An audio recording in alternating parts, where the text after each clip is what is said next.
Financial documents ఇవన్నీ తీసుకెళ్ళి మనము నియర్ బై మీకు వీసా సెంటర్ ఎక్కడ ఉంటుందో, నేను వచ్చేసి హైదరాబాద్లో ఉంటా. హైదరాబాద్లో ఉన్న స్టూడెంట్స్కి ఎలా ఉంటుందంటే, సో పంజాగుట్ట దగ్గర మనకి వీసా సెంటర్ అన్నది ఉంటుంది. అక్కడికి వెళ్ళి నేను వీసా డ్రాప్ చేస్తాను. వీసా డ్రాప్ చేస్తే ప్రీవియస్ ఇంటెక్స్ వచ్చేసి మనకి ఎలా అంటే, మనం వీసా డ్రాప్ చేసినప్పుడు మన పాస్పోర్ట్ కలెక్ట్ చేసుకునే వాళ్ళే మనకు ఒక స్టాంప్ ఇచ్చేది, courier charges తీసుకునేటోళ్ళు.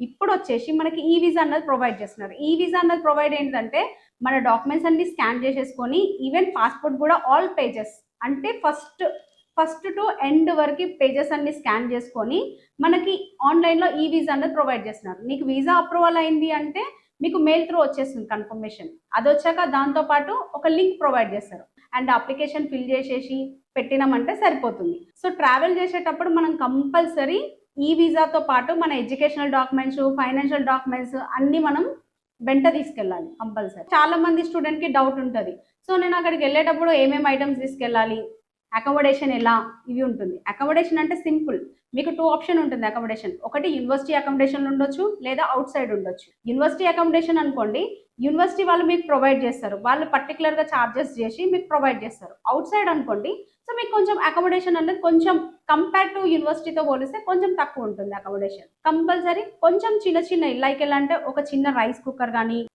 Like masalas, spices ఇలాంటివి మనం తీసుకెళ్ళొచ్చు. అంటే పిక్కల్స్ ఏవైతే మనకు అక్కడ దొరకాయో, సో అలాంటి పిక్కల్స్ అలాంటివి తీసుకెళ్ళొచ్చు అనమాట లగేజ్లో. మోస్ట్లీ ఏంటిది అంటే ఫ్లైట్ ఎలా సెలెక్ట్ చేసుకుంటారు అంటే, మీరు కొంతమంది ఏం చేస్తారంటే స్టాప్ పెట్టుకుంటారు, మధ్యలో ఒక 2 స్టాప్స్ 1 స్టాప్స్ అలా పెట్టుకుంటారు.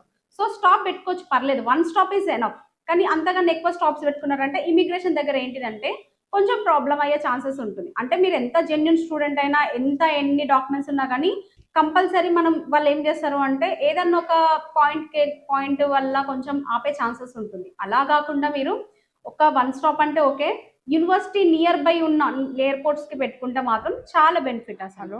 సో హ్యాపీగా ఫ్లై అవ్వండి, హ్యాపీగా ఉండండి, హ్యాపీగా చదువుకోండి. Think next, trust next.